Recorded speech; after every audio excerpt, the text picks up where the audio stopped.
Hi అండి, ఎలా ఉన్నారు? నేను చాలా బాగున్నానండి. ఈరోజు ఎంతో రుచికరమైన ఎంతో టేస్టీగా ఒక స్నాక్ ఐటెం తయారు చేస్తున్నానండి. దాని పేరు ఏంటంటే అరటికాయ బజ్జీ. మధ్యాహ్నం ఒక పిల్లలు స్కూల్ నుంచి వచ్చేసరికి ఎవరన్నా చుట్టాలు వచ్చినప్పుడు మనం ఇంట్లోనే ఎలా చేసుకోవాలి, ఎంత తొందరగా చేసుకోవచ్చు, దానికి ఏమేమి కావాలన్నది చూపిస్తాను రండి. ఇదిగోండి అరటికాయని చక్రాల్లో కాకుండా కాయని సగం చేసి మనం ఇలా పల్చగా తరుక్కోవాలి. శనగపిండి, ఉప్పు శనగపిండిలో మనం సరిపడినంత వేసుకోవాలి, కమ్మనం వస్తుంది కాబట్టి. కారం, జీలకర్ర, కొద్దిగా వంట సోడా, క్రిస్పీగా ఉండటానికి కొద్దిగా బియ్యపిండి. ఇదండి వీటికి కావాల్సినవి. ఇది ఎలా తయారు చేయాలో చూద్దాం రండి.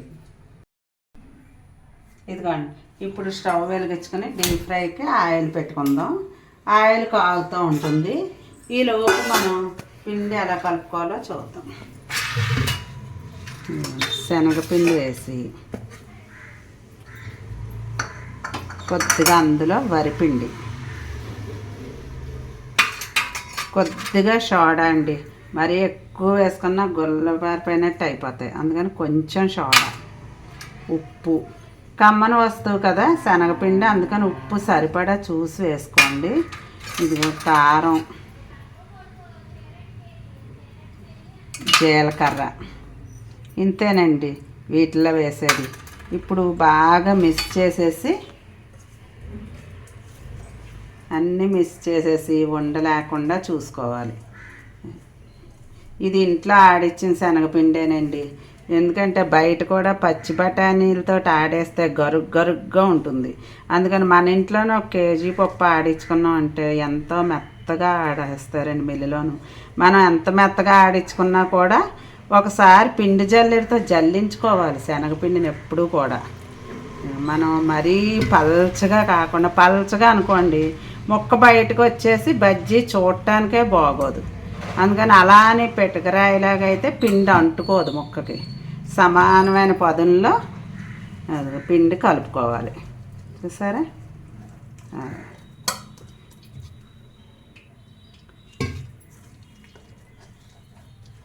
ఇలా కలిపేసుకుని పక్కన పెట్టుకున్నాయి.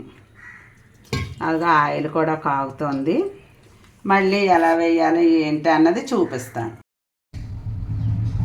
ఇదిగోండి, ఆయిల్ కాగింది. ఇప్పుడు ఎలా వేయాలో చూడండి. ఇక పిండి ఈ విధంగా కలుపుకున్నాం. చూసారా? మరీ పల్చగా కాకుండా మరీ ఇదిగా కాకుండా కలిపేసాం. ఇలా పిండిలో ముంచి ఒక్కొక్క దాన్ని. అరటికాయ ఎప్పుడు కూడా చక్రాల కన్నా కూడా మనకి ఇలా తరుక్కుంటేనే బాగుంటుంది. ఇప్పుడు దీన్ని మనం ఎప్పుడు ఇలా వంచి వేయకూడదు. చూసారా? ఇలా నిలువుగా పట్టుకుని వేసాం అనుకోండి బజ్జీ అందంగా వస్తుంది. కారకుండా చేతుల నిండా, స్టవ్ నిండా, మూకుడు నిండా కారకుండా బాగా వస్తాయి అన్నమాట అలా వేసుకుంటాను. ఇలా సమానంగా అలా వేసుకోవాలి. ఫస్ట్ నిలబెట్టేయాలి. పిండిలోంచి తీసేటప్పుడు పైకి ఇలా పట్టుకుని ఇలా వేసారనుకోండి మొత్తం అంతా ఇలా ఇలా కారిపోతూ ఉంటుంది తోకల్లాగా. అలా కాకుండా ఇలా ఫస్ట్ పిండిలోంచి నిలబెట్టి వేసామనుకోండి చాలా నీట్గా వస్తాయి అన్నమాట బజ్జీలు అనేవి. చిన్న మూకుడు పెట్టుకున్నాను, తక్కువ బజ్జీలు వేస్తున్నాం కాబట్టి చిన్న మూకుడే పెట్టుకుని చక్కగా 4 వేసుకుంటున్నాను నేను. ఇది వరకు ఫంక్షన్లు అయితే ప్రతి ఫంక్షన్కిను భోజనాలు అరటికాయ బజ్జీ వేసేవారండి. మా పెళ్ళిళ్ళకి ఫంక్షన్లకి కూడా మా నాన్నగారికి తెలుసున్న వాళ్ళకి తోటలు ఉండేవండి. ఏదన్నా మా ఇంట్లో ఫంక్షన్ అనేసరికి అరటికాయ గెల్ల పంపించేసేవారు. ఏంటో మాకు ఎప్పుడు రాజమండ్రి సుందరం వాళ్ళు ఉన్నారు కదా వంట వాళ్ళు, వాళ్ళని పెట్టుకుంటున్నామండి. ఎప్పుడు కూడా ఫంక్షన్కి వాళ్ళే చేస్తారు. గెల్ల తెచ్చేస్తే వాళ్ళు రకరకాల ఐటమ్స్ చేసేవారండి అరటికాయలతోటి. అరటికాయ అంటే విరక్తి వచ్చేలా చేసేవారు. అన్ని గెల్ల పంపించేసేవారు మా నాన్నగారికి కూడా. ఇక చూసారా చక్కటి కలర్లు. అలా అని మనం ఎక్కువ కారం వేసుకున్నాం అనుకోండి ఎర్రగా అయిపోతాయి ఇవి. అది అలా చక్కగా సోడా ఎక్కువైతే ఇలా పగిలిపోయినట్టు విడిపోయినట్టు నూనె లాగేస్తాయి. అస్సలు నూనె అనేది మనకు లాగదు. ఇదిగో ఈ కలర్లో మనం తీసేసుకోవాలి. ఇవి ముందుగా వేసాం కదా, కొంచెం కలర్గా వచ్చాయి, బాగున్నాయి.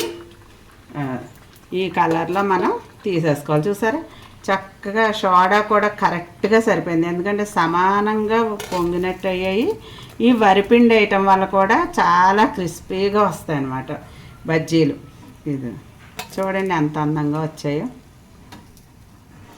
ఇవి మళ్ళీ ఇంకో వాయేసి చూపిస్తాను మీకు ఎలా వేయాలన్నది. సాయంత్రం అప్పుడు అనుకోండి, పిల్లలకి దీంట్లోనే వేరుశనగ గుళ్ళు వేయించి ఉల్లిపాయ ముక్కలు సన్నగా తరిగి నిమ్మరసం పెట్టి తింటారండి. పిల్లలు అయితే చాలా ఇష్టంగా తింటారు. ప్రతి బజ్జీ బండి దగ్గర కూడా సాయంత్రం అయ్యేసరికి జనం ఏగల్లా మోగిపోతున్నారు. ఈ మధ్యన ఎక్కడ చూసినా కూడా ఏగల్లాగా బజ్జీల బండి దగ్గర, మిక్చర్ల దగ్గరే ఉంటున్నారు పిల్లలు. పానీపూరి తగ్గించినట్టున్నారు, అక్కడ పిల్లలు కనపట్ల. పానీపూరి తగ్గింది ఈ మధ్యన. అరటికాయ బజ్జీ, టమాటా బజ్జీ, అలా రకరకాల బజ్జీలు సాయంత్రం అయ్యేసరికి ప్రతి బండి దగ్గర అందరూ చేంజ్ తింటారు. దీంట్లో ఇష్టమైతే మనం అలా కొత్తిమీర ఇవన్నీ కూడా పెట్టి పిల్లలకు చక్కగా ఇంట్లోనే తయారు చేసి ఇవ్వచ్చు. చూసారా, కానీ చాలా పొడుగ్గా ఇలా తరుక్కుంటే అందంగా ఉంటాయి బజ్జీలు. ఇవి కూడా వేగిన తర్వాత మొత్తం వేయించి మీకు చూపిస్తాను. ఇదిగోండి, మీ అందరి కోసం కమ్మగా కారంగా అరటికాయ బజ్జీ తయారు చేశానండి. చూసారా ఎంత బాగా వచ్చాయి. చాలా స్మూత్గా క్రిస్పీగా చాలా బాగా వచ్చాయండి. అరటికాయలు మాత్రం ఎప్పుడు రౌండ్ మాత్రం తరుక్కోకండి, రౌండ్గా అయితే లావుగా వచ్చేస్తాయి ముక్కలు. ఇవి సమానంగా చూడటానికి కూడా అందంగా వస్తాయండి బజ్జీలు. మన ఇంట్లోనే ఒక్క కాయ తరిగాను నేను ఈరోజు, చూడండి ఎన్ని బజ్జీలు అయిపోయాయో. మనం బయట కొనుక్కున్నా కూడా అన్ని రావు, ఏదో ఒకళ్ళు తినేసి రోడ్డు మీద తినేసి వచ్చేటమే. కానీ ఒక్క కాయ చేసుకుంటే ఇంట్లో అందరూ తినచ్చు హాయిగాను. చక్కగా నేను చెప్పిన విధంగా తయారు చేసుకొని మీ ఇంట్లో అందరూ తిని ఆనందించండి. ఈ వీడియో కనుక మీకు నచ్చితే లైక్ చేయండి, షేర్ చేయండి, కామెంట్ చేయండి. నా ఛానల్ తప్పకుండా సబ్స్క్రైబ్ చేసుకోండి. మరిన్ని వీడియోలతో మిమ్మల్ని కలుస్తా. బాయ్.